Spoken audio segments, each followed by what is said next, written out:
Hi everybody, vestigial sideband transmission, vestigial sideband modulation, which is a type of amplitude modulation, is the topic of this lecture. We know that amplitude modulation is used in the transmission of message signal in which the carrier amplitude varies according to instantaneous value of message signal or modulating signal. When we discuss amplitude modulation, we find that there are two major schemes. One, double sideband. Second, single sideband transmission. Double sideband has two variants: double sideband suppressed carrier, double sideband full carrier.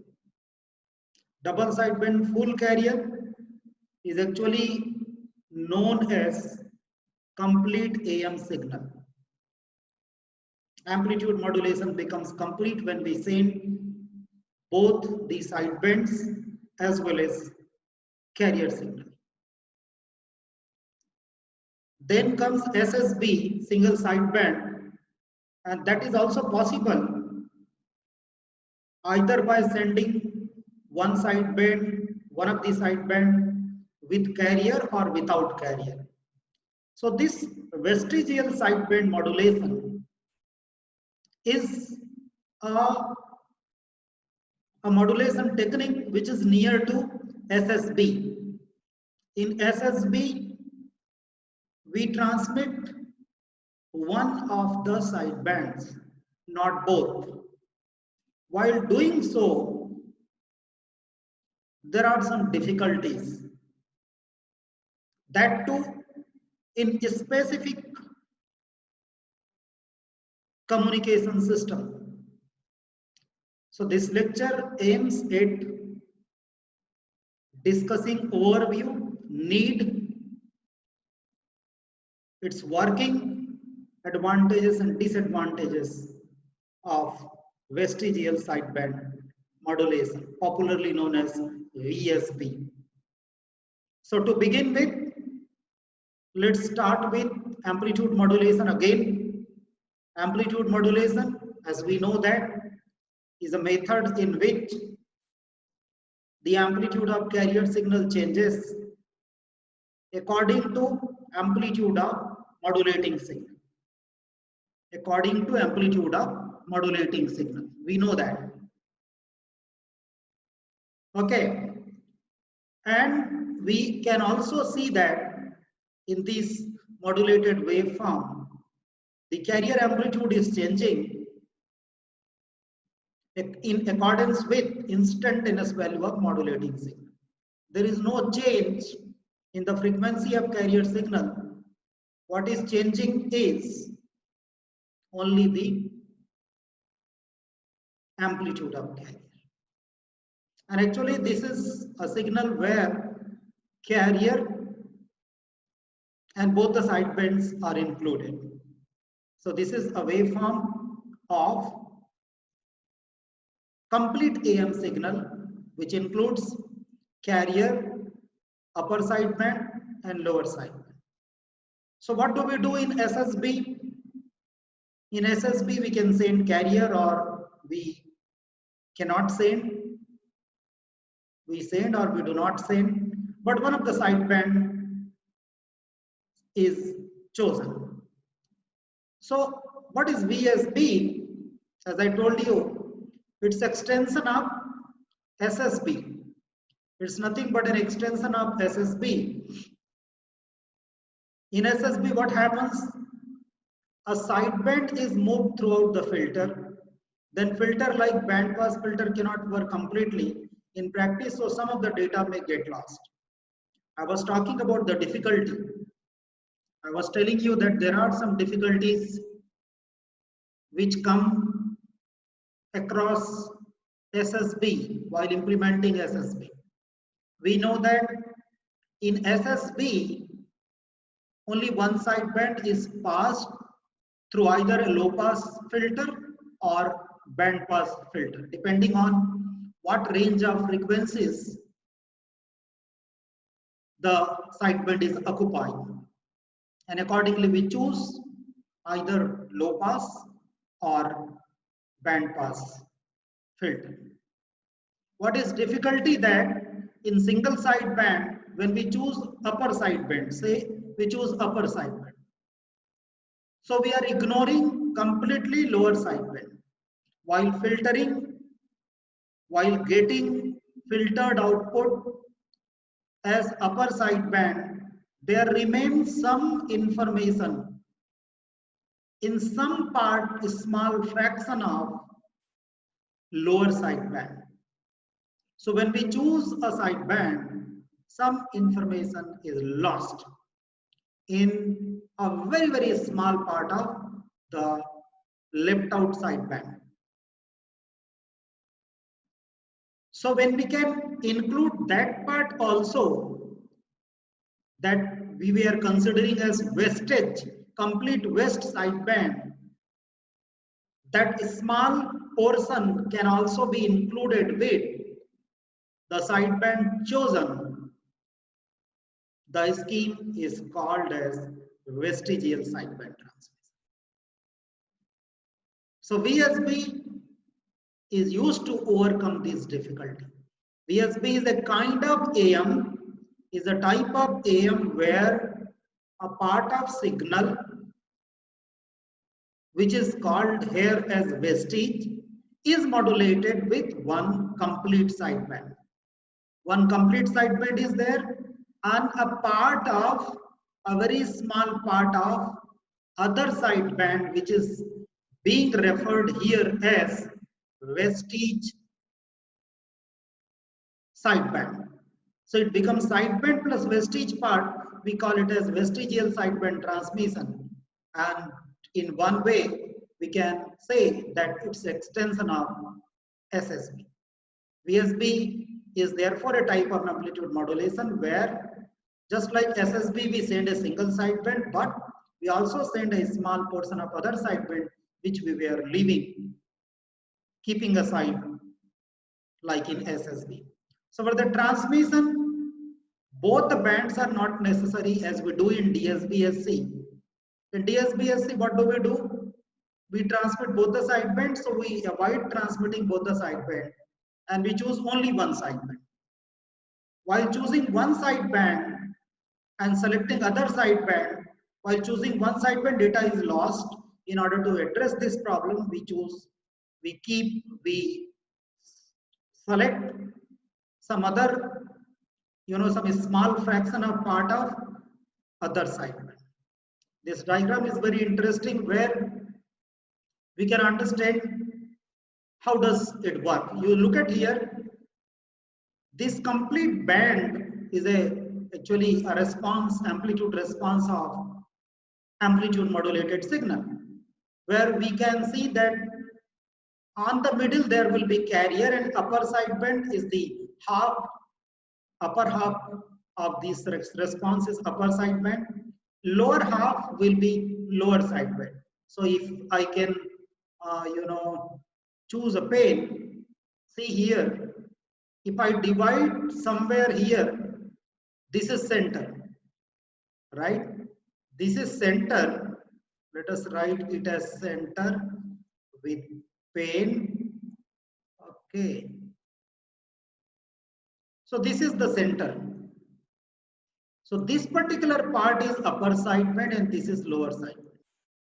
So can we see here one interesting thing, that upper sideband is being passed and some part of lower sideband is also transmitted with the upper sideband. The scheme is called as VSB, vestigial sideband transmission. And of course, because in the response There are guard bands which are shown here. One can ask that what is this guard band? Though it's not relevant here while explaining the VSB, but since these bands can be seen here, let's understand what these bands are and why these bands are here. See, this is a response of double sideband. So it's a spectrum of our signal. But see, the complete bandwidth of the channel, complete bandwidth is occupied by number of signals which are transmitted. It's not only our signal. So after our signal, adjacent to the upper frequency and lower frequency of our band, there will be many more signals which will be occupying the entire channel, the whole bandwidth. So what do we do in order to avoid overlap?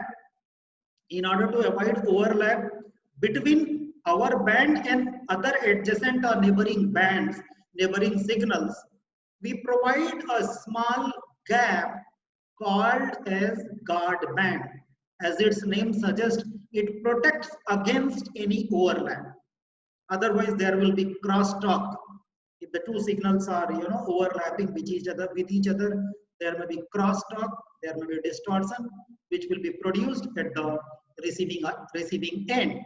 So in order to avoid that, you can see here both the sides.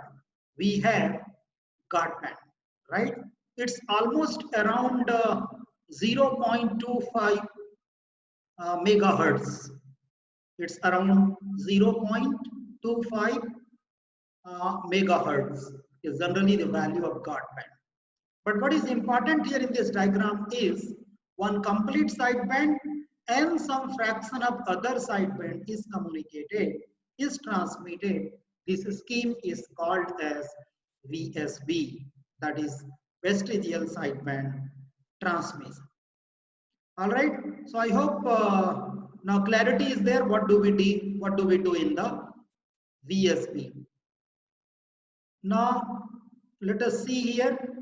With the higher sideband, this was clear in the diagram. With the higher sideband, a fraction of lower sideband is also being broadcasted. See here, a fraction of lower sideband along with upper sideband is broadcasted here. A very small size protector band is laid on either side of VSB to avoid intrusion. I have already explained you. Protection band. This provides protection on either side of VSB, to avoid intrusion. Intrusion. Why there is intrusion? Why there is possibility of intrusion? Because this is the spectrum or bandwidth occupied by our sideband. Let me use the highlighter. Yeah, here, right? And adjacent to this band, look at here, adjacent to this band, there will be occupancy of other signals which may intrude, which may try to disturb. If there is any frequency variation in any of the band, any of the signal, there may be overlap between one spectrum of our VSB and neighboring spectrum. So this intrusion distorts the signal quality at the receiver. In order to solve this difficulty, we provide the guard band. This modulation is popularly, this VSB is used popularly for high quality TV transmission. In order to modulate the signal in TV, where a high quality picture, video that is also transmitted along with audio. So when there is a high quality picture, high quality video getting transmitted, this type of scheme is used. One can argue that in TV transmission, in order to achieve better quality at the receiver, we can use DSB. Of course, we can use DSB, either DSB-SC or DSB-FC. We can use DSB we can use both the sideband, and this is how there won't be any loss of signal and the picture quality is not affected. But the problem is, we know that one sideband is sufficient to carry the message. So what we can do in SSB, that in SSB, rather than sending a single signal in a scheme called VSB, we send a single sideband along with some small part of other sideband. So in totality, what is the impact? The impact is we are saving bandwidth. If DSB would have been used, there would have been more bandwidth required. So rather than using DSB or SSB alone, we use a variant of SSB where one sideband and some small part of the remaining sideband is sent. There is one more interesting diagram that demonstrates how VSB works. This is a frequency response actually. The response of the modulation in frequency domain. You see here XF, and on x-axis there is frequency. And if you look at here, this upper sideband, because spectrum is two-sided, we can draw only one-sided also. This side you see here the pink color USB, and this side actually, if I can use a pen and complete this, if I can draw similarly, look at here, right? This particular part, this complete particular part, I'll put an arrow, is actually your LSB. Similarly, the same thing is here also, right? So LSB is there.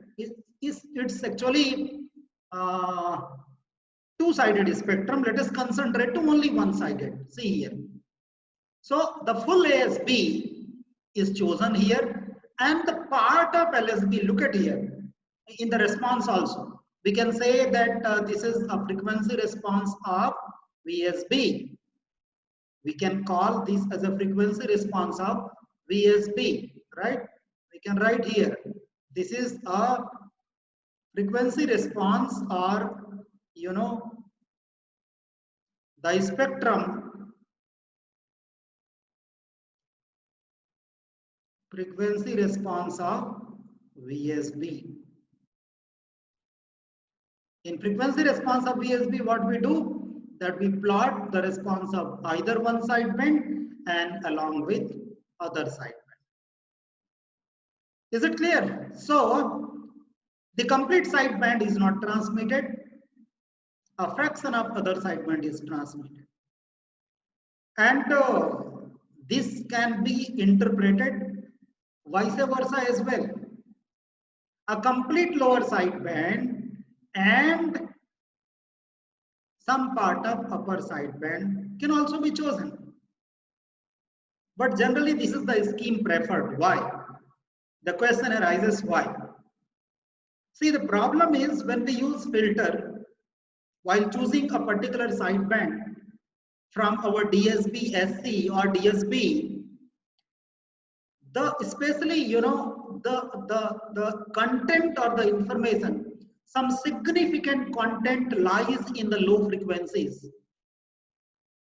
which we ignore. So therefore, we have to choose that low frequency content as well. It must not be lost. So preferably upper sideband and some part of lower sideband towards the lower frequency side is chosen in the scheme. This is an interesting diagram which is used in case of TV. I was talking about TV example. Let us understand very carefully how VSB helps in TV transmission. If you look at here, this P, which is almost center, please look at carefully. It is center here, 0 Hertz here, and if you see the upper sideband, full USB is till 5.55, 5.5 megahertz. So how much is the bandwidth occupied by your upper sideband? 5.5 megahertz. Similarly, the complete LSB is your 5.5 megahertz. And look at here after your upper sideband there is guard band of 0.25 megahertz. Okay, so and this 0 to 5.5 megahertz, what we are doing, 0 to 5.5 megahertz, what we are doing, that some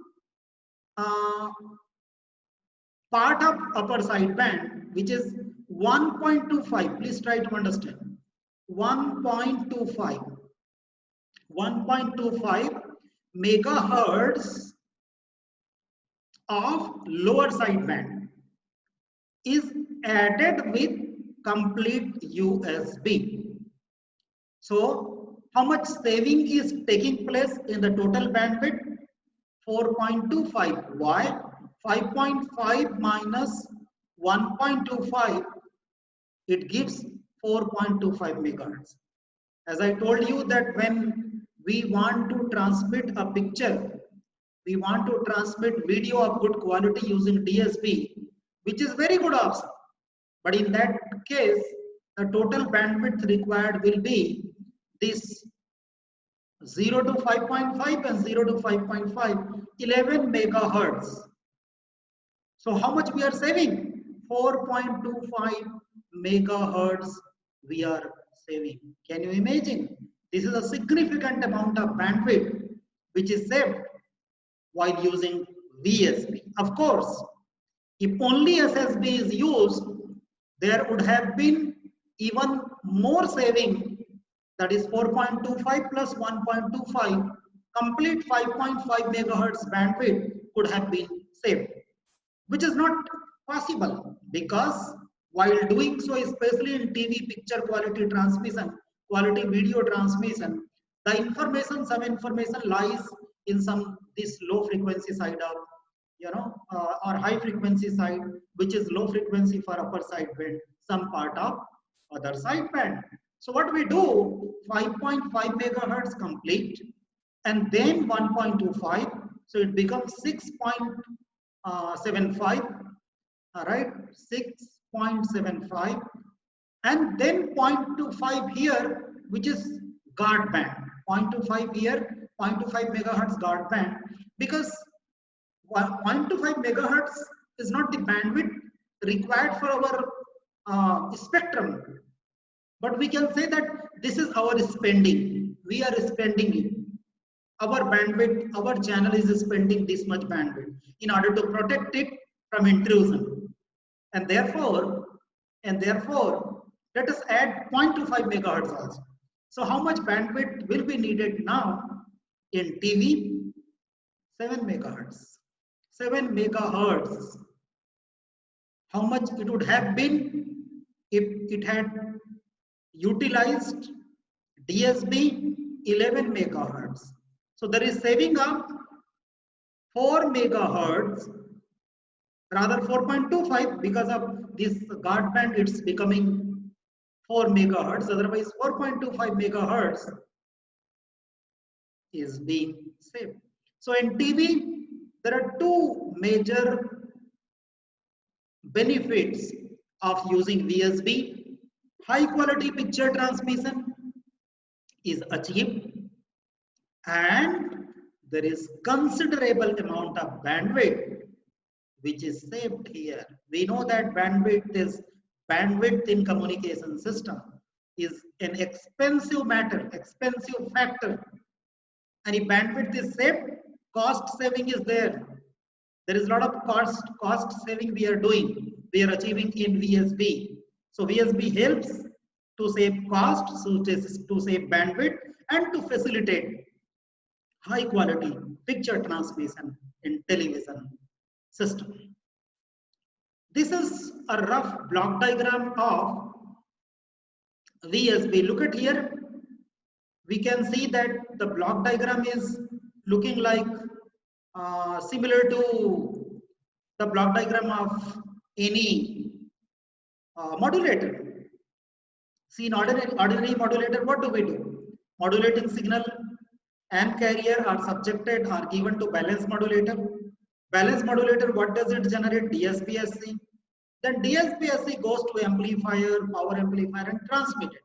But before using these amplifiers, one more, one block component is being used here, single sideband or sideband filter.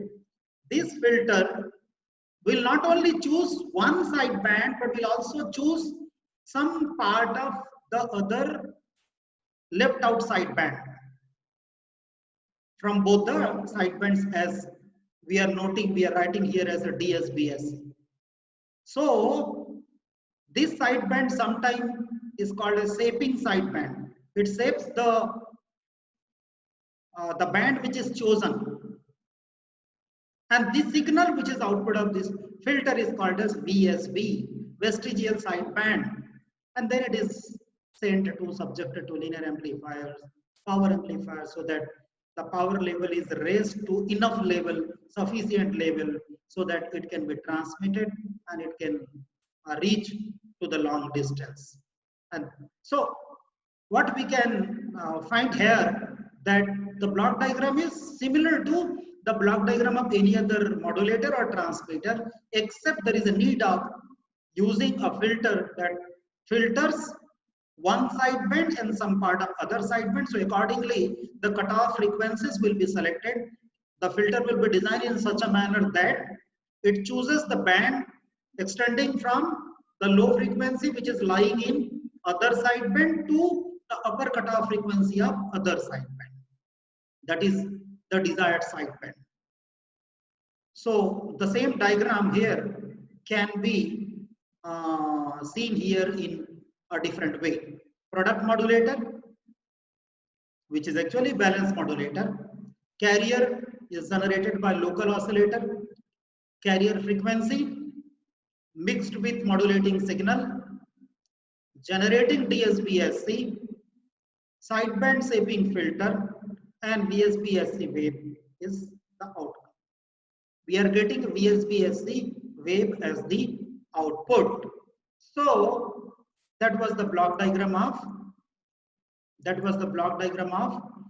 VSB modulation. So in SSB modulation is not appropriate because there is some component which is lost. Why?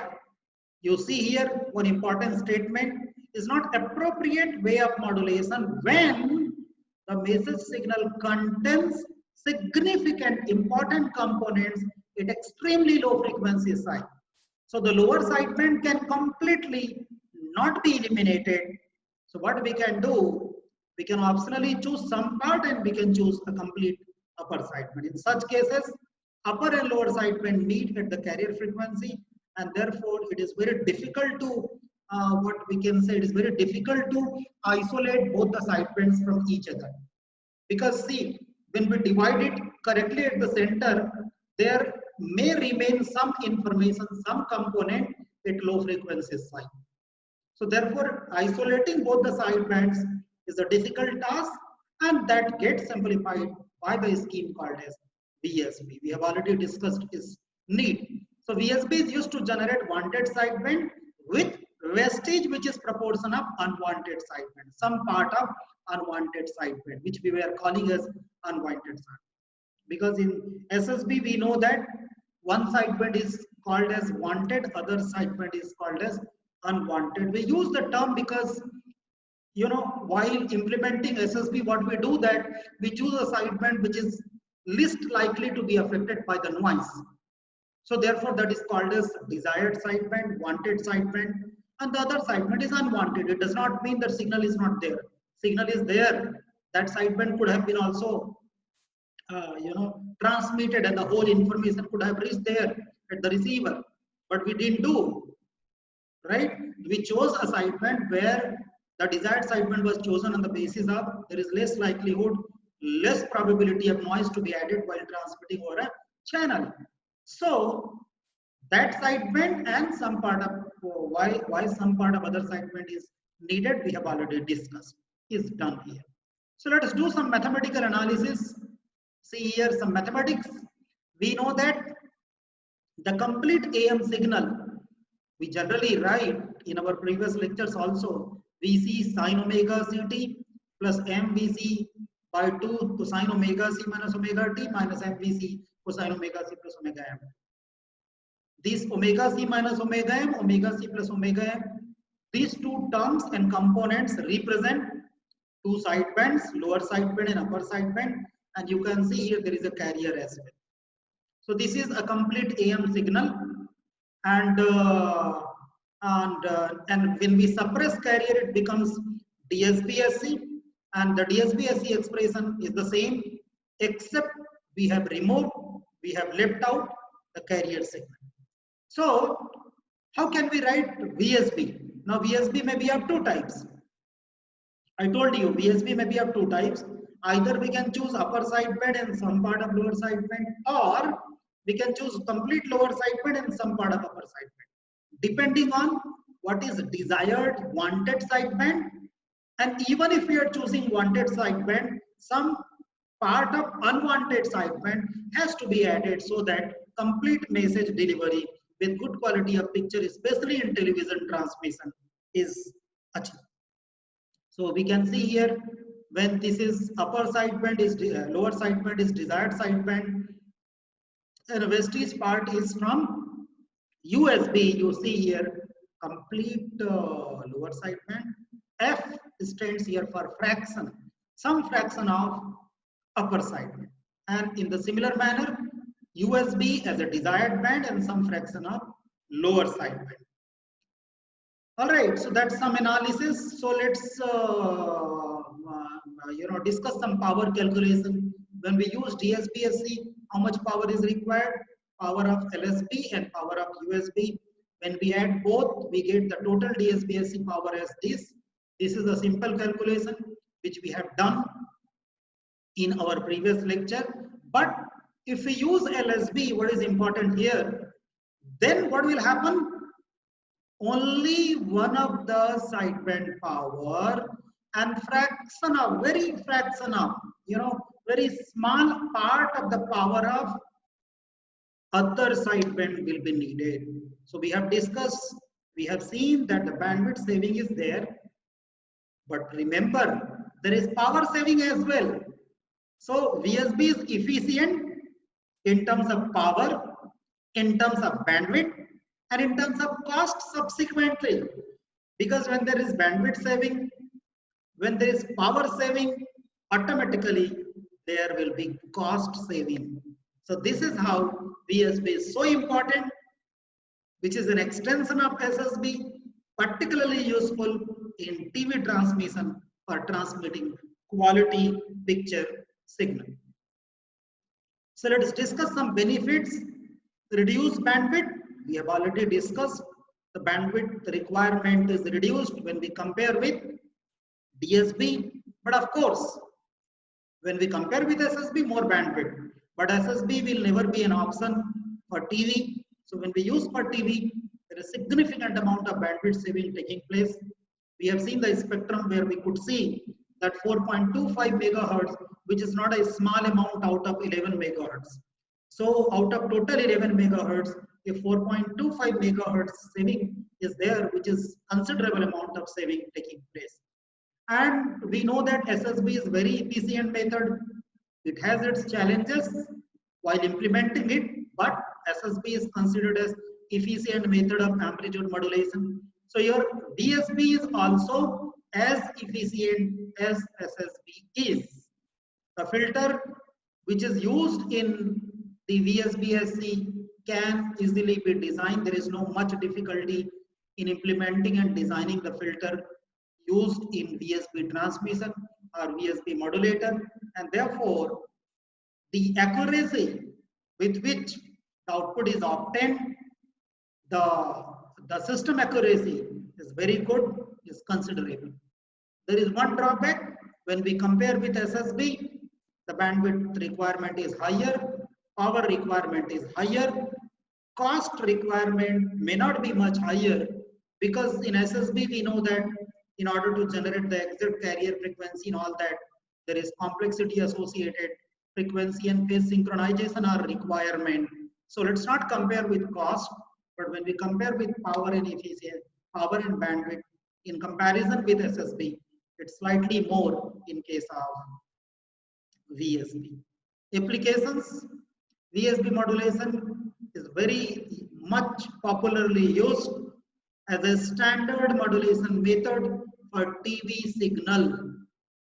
Wherever we talk about TV transmission, especially for picture, because see, the audio is communicated with the help of frequency modulation. Okay, and then the picture, which is related with more like wavelength or amplitude. So amplitude modulation role comes into the picture. So amplitude modulation, especially VSB scheme, is recommended. It is popularly used worldwide for TV transmission. The video signals require the large bandwidth using DSPFC or DSBSC, right? When we use either DSPSC or DSBFC, bandwidth required, we have already discussed. So video signal requires larger transmission bandwidth in these schemes. But when we go for VSB, lesser bandwidth is enough, that suffices the need. So in TV broadcast, the broadcast of information video as well as audio can be made concurrently, simultaneously with good power, good quality.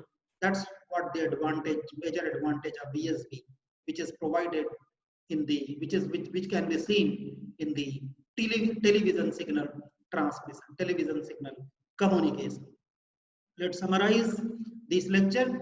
This lecture is all about VSB, which stands for vestigial sideband transmission. We know that amplitude modulation is a scheme where amplitude of carrier signal changes according to instantaneous value of modulating signal. AM has two important variants, SSB and DSB. Both the schemes have their advantages and disadvantages. When we compare SSB in comparison, that is with DSB, we find that bandwidth, power, saving are major advantages in SSB. But in an application, particularly in TV transmission, in communicating TV signal, while implementing SSB, there remains some information lost. There remains some information left with the unwanted sideband. Because in SSB, what do? We choose one sideband and we consider it as a wanted sideband. And the other sideband which is left out is considered as unwanted sideband. So in unwanted sideband, there remains some signal in some small part, and that will distort the output quality at the receiving end when we completely eliminate other sideband, especially in TV transmission.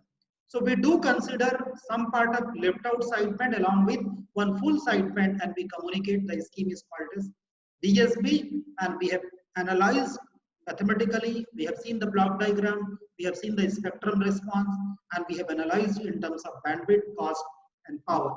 We have seen that VSB is efficient in terms of power, in terms of bandwidth, and in terms of cost as well. Especially when we compare with SSB, VSB is as efficient as SSB. But when we compare with SSB, there will be slightly more requirement of power, bandwidth, and maybe cost as well. But when we compare with ordinary DSB scheme, there is a great amount of power saving, great amount of bandwidth saving, and subsequently cost saving will also take place. In TV, the bandwidth saving is a very much significant value, which is around 4.25 megahertz out of 11 megahertz total bandwidth required by television signal. So that's all for this lecture. Thank you.